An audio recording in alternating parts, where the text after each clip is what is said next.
जिंदगी की रेस आ गई ऑक्सीजन एक्सप्रेस। हर तरफ ऑक्सीजन को लेकर त्राहिमाम है। एक अदद ऑक्सीजन सिलेंडर की आस में लोग जिंदगी की जंग हार रहे हैं।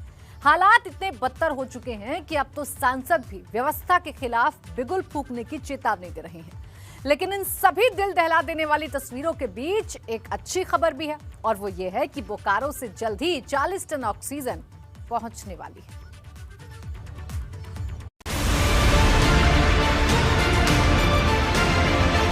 शहर शहर ऑक्सीजन का अकाल, अस्पतालों में ऑक्सीजन पर बवाल। कैसे जीतेंगे सांसों की रेस? पटरी पर दौड़ी ऑक्सीजन एक्सप्रेस।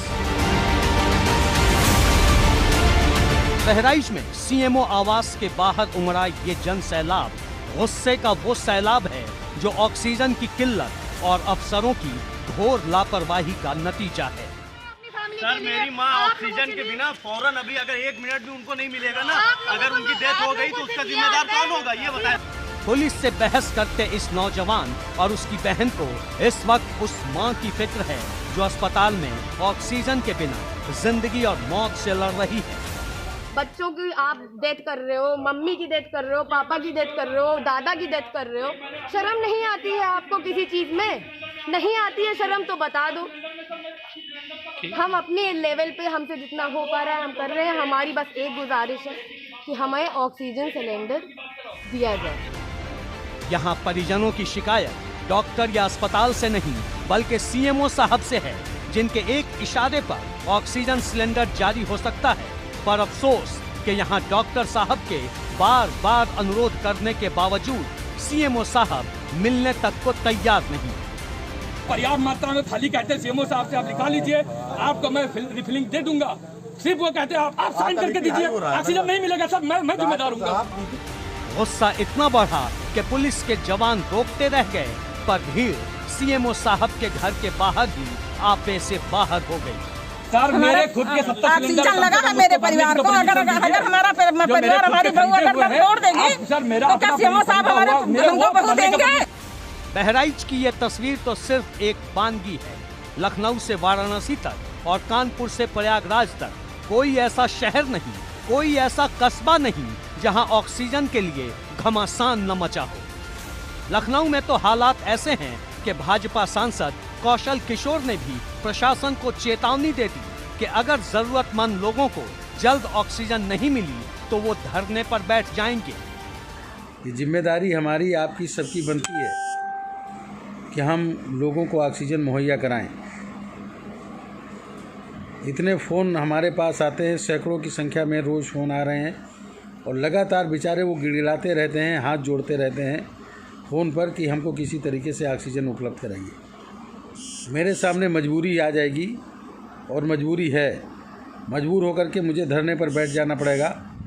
मैं नहीं बैठना चाहता इसलिए कि अफरा तफरी का कोई माहौल ना बन पाए, लेकिन अगर समय से सही तरीके से लोगों को ऑक्सीजन रिफिलिंग प्लांट पर उपलब्ध नहीं कराई गई, उन लोगों को जो घरों के अंदर आइसोलेट होकर, क्वारंटाइन होकर अपने को ठीक करने का प्रयास कर रहे हैं, ऑक्सीजन की वजह से उनकी जान अगर जाएगी तो ये बहुत ही भयावह स्थिति है, बहुत ही खराब है और बहुत ही निंदनीय होगी।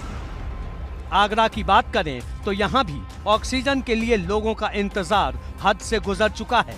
इसे लेकर जिला प्रशासन के अधिकारियों की लगातार बैठक हो रही है और हर अस्पताल का ऑडिट कर ये पता लगाने की कोशिश हो रही है कि कहां कितनी ऑक्सीजन की डिमांड और सप्लाई है।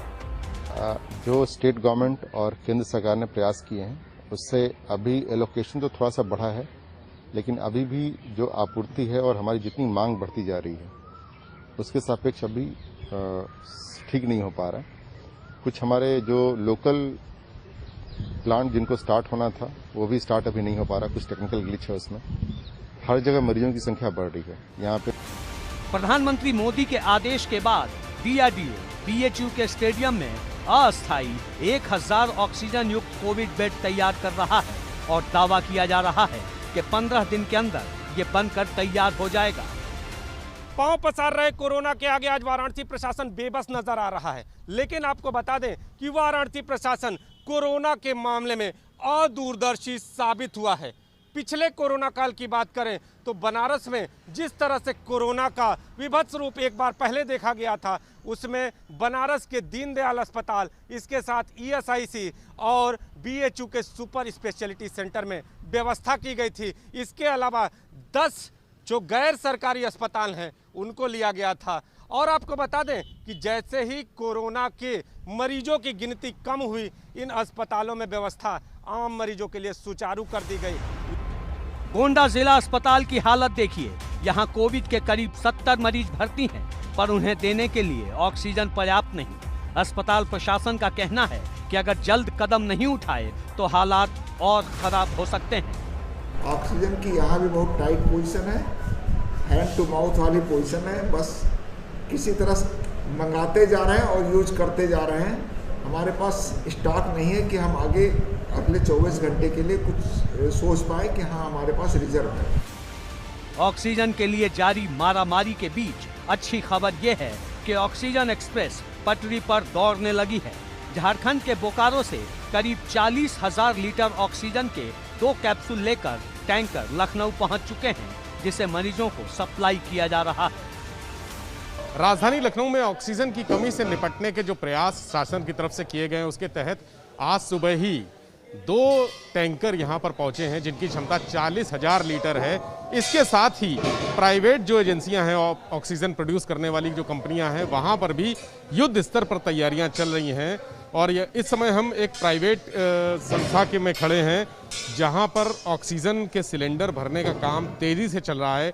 यहाँ पर प्लांट के सामने भी निजी सुरक्षा कर्मियों के अलावा पुलिस भी तैनात है। स्थानीय पुलिस को भी तैनात किया गया है ताकि किसी तरह की लॉ एंड ऑर्डर की प्रॉब्लम ना हो। चुकी इस निजी एजेंसी के बाहर कई बार लोग हंगामा कर चुके हैं, तोड़फोड़ करने की भी कोशिश की गई है। ऑक्सीजन के लिए तड़पते और भटकते लोगों ने जिस तरह से यहाँ पर अपने एक सिलेंडर के लिए प्रयास किए हैं और अभी भी प्रयास कर रहे हैं, उससे कानून व्यवस्था बिगड़ने की भी आशंका थी और पुलिस तैनात कर दी गई है। शासन का निर्देश भी है कि यहाँ पर हर समय जितने भी प्लांट हैं, जहाँ भी प्रोडक्शन हो रहा है, वहाँ पर पुलिस मौजूद रहनी चाहिए। ये व्यवस्थाएं देखकर लग रहा है कि लखनऊ में धीरे धीरे सांसें लौट रही हैं। कैमरामैन राजू के साथ विवेक त्रिपाठी, एबीपी गंगा, लखनऊ।